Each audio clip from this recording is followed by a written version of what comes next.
ጨረቃዎች እንግዲህ ዛሬ ደግሞ ያው ናቲ ቤት ተከስተዋል በአዲስ ነገር ማለት ነው። የምር የምር እንዴት እንዳሳቁኝ ማለት ነው። የኔ ጨረቃዎች የኔ እንቁሽ ማለት ነው። እንግዲህ ፓስታ ጥብስ፣ ፓስታ ቅቅል ነው ፓስታ ምን እያሉ ማለት ነው። በጣም ነው ያሳቁኝ ማለት ነው። ናቲ ቤት ዛሬ ተከስተዋል እንግዲህ ውድድር ነው። ያቃጥላል አያቃጥልም፣ ይዋጋል ላይዋጋም እያሉ በጣም ነው ያሳቁኝ።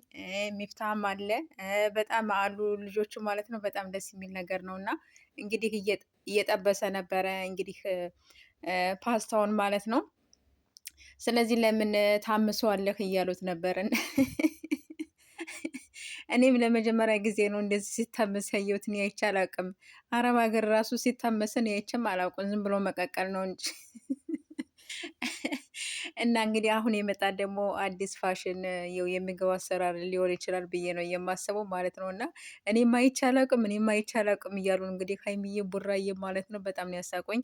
ሰላም ሰላም፣ ውድ ቤተሰብ እንዴት ናችሁ? ደህና ናችሁ? ያለው እግዚአብሔር ይመስገን። በያላችሁ በሰላማችሁ በዝት ዝት ይበልልኝ ማለት ነው። የኔ ውዶች የኔ ምርጦች እንግዲህ ሀይሚዬና ቡራዬ በዚህ መልኩ ተከስተዋል። እንግዲህ ናቲ ቤት ማለት ነው። እንግዲህ የፓስታ እንግዲህ አሰራር እና ይኸው ትቀምሳለህ አትቀምስም፣ ያቃጥላል አያቃጥልም፣ ይዋጋል አይዋጋም እያሉ በጣም ያው እየተፎካከሩ ምን እያሉ በጣም እየሳቁ ምን እያሉ ነው። እንግዲህ ዛሬ ደግሞ ከች ብሎ ማለት ነው። ይመቻችሁ ይመቻችሁ። የምር በጣም ነው ደስ የሚሉት።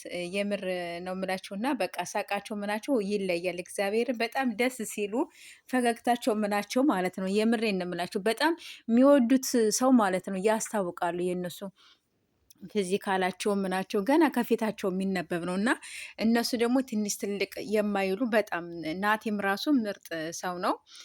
ይቀርባቸዋል። ቡራዬም ሀይሚዬም እንደዚያው ማለት ነው። የምር በጣም ነው ደስ የሚሉኝ ማለት ነው።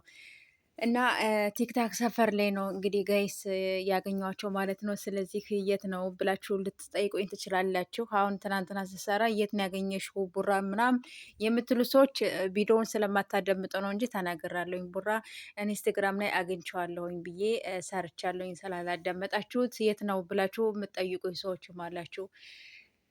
ስለዚህ ቪዲዮውን እስከ መጨረሻው ተከታተሉ። በላይክ ግቡ።